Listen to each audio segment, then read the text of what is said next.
शुक्रिया हेमंत। और रफ्तार के बाद एक बार फिर बारी विस्तार की बड़ी खबर सुनिए। दौसा के मेहंदीपुर बालाजी में एक धर्मशाला में महिला की मौत की गुत्थी उलझी हुई है। पुलिस फिलहाल महिला की हत्या के एंगल से जांच कर रही है और तलाश हो रही है उन दो लोगों की जो आए तो थे महिला के साथ, लेकिन कमरा लॉक कर 2 दिन से गायब है। सवाल वहां की सुरक्षा व्यवस्था को लेकर भी उठ रहे हैं।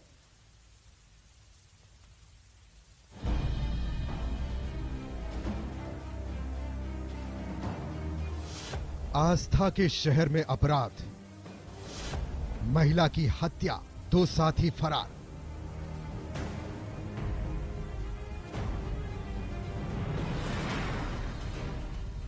मेहंदीपुर बालाजी, जहां सिर्फ होती है भक्ति की बात, वहां जब एक धर्मशाला में महिला के शव मिलने की सूचना मिली तो सनसनी फैल गई।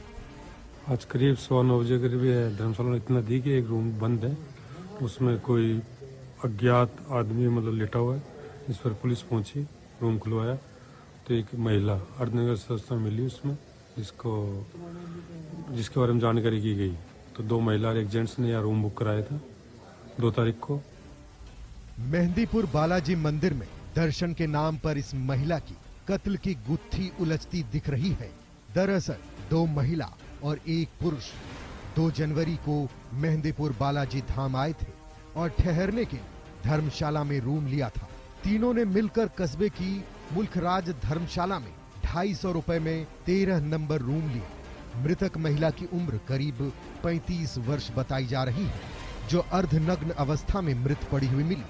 धर्मशाला के मैनेजर के मुताबिक रूम लेने के बाद 3 जनवरी को एक महिला और 1 पुरुष रूम को लॉक करके कहीं चले गए।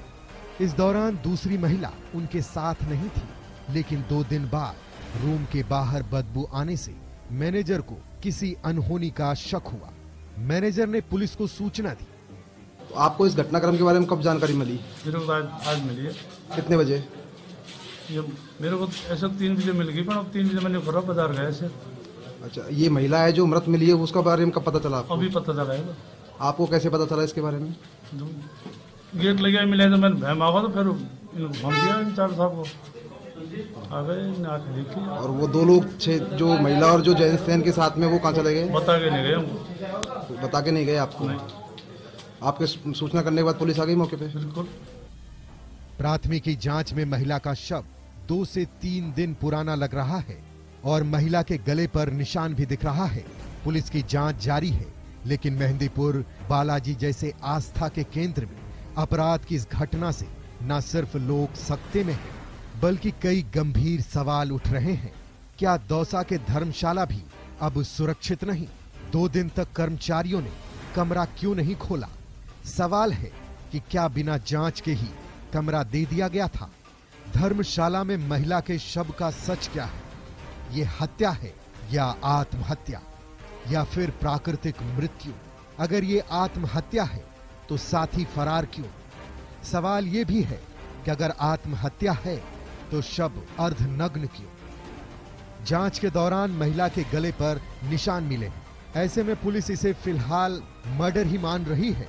इसके चलते अब पुलिस मृत मिली महिला के साथ आई एक अन्य महिला और पुरुष की तलाश में जुटी हुई है। साथ ही आसपास के सीसीटीवी फुटेज भी खंगाले जा रहे हैं, जिसके आधार पर महिला की मर्डर मिस्ट्री से जुड़ा कोई सबूत हाथ लग सके। आशीष शर्मा, न्यूज़ 18, दौसा। आमदनी 0, कोई रोजगार भी नहीं। सोचिए, करोड़ों का नोटिस थमा दिया जाए तो आप क्या करेंगे? कुछ ऐसा ही हुआ जैसलमेर के रहने वाले एक युवक नरपत राम के साथ। 29 दिसंबर को उसे एक नोटिस मिला जीएसटी का, वो भी 1,39,79,000 रुपए का।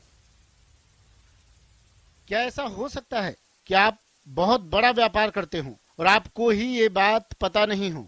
हैरान मत होइए, क्योंकि जैसलमेर के एक गरीब बेरोजगार के साथ ऐसा ही हुआ है। युवक को जीएसटी विभाग ने 1,39,79,407 रुपए का जीएसटी नोटिस दिया है। नोटिस में कहा गया है कि युवक के नाम पर जीएसटी टैक्स बकाया है, जिसे जल्द से जल्द नहीं भरा गया तो उस पर कार्रवाई की जाएगी। जैसलमेर के रिदवा निवासी नरपत राम को जब नोटिस मिला तो परिवार में मायूसी छा गई। नरपत राम ने बताया कि वो बेरोजगार है और वर्तमान में पिता पर आश्रित है। उसके पिता गांव में खेती का काम करते हैं और वो शिक्षक भर्ती परीक्षा की तैयारी के लिए सूरतगढ़ में पढ़ाई कर रहा है।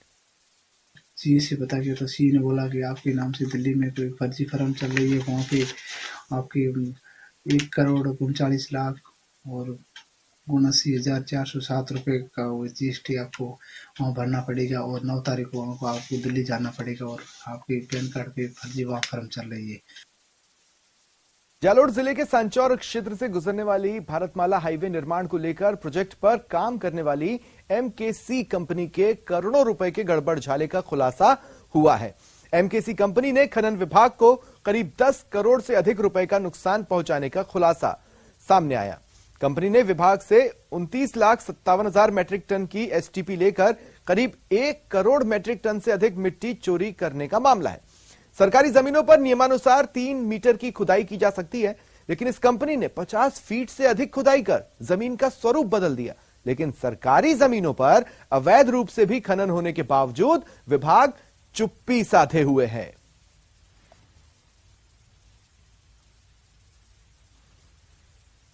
MKC कंपनी के विरुद्ध हमने 2 पहले पंचनामे बना दिए, इसमें तकरीबन 24 लाख रुपए जमा हो चुका है। शेष 3 नोटिस के अंदर कंपनी को दिया था, जिसके अंदर कंपनी की तरफ से उनकी मौजूदगी के अंदर वापस से संयुक्त जांच करने का निवेदन किया गया है, जिसके संबंध में हम बहुत जल्दी टीम बनाकर कर देंगे। इसके अलावा एक हमने इसको टोटल अभी लगभग 30 लाख मैट्रिक टन की अपन इसको दे चुके हैं खनिज साधन मिट्टी की STP। जालौर जिले से गुजर रहे भारतमाला प्रोजेक्ट के अंदर करोड़ों रुपए के गड़बड़ जाले का खुलासा सामने आया है।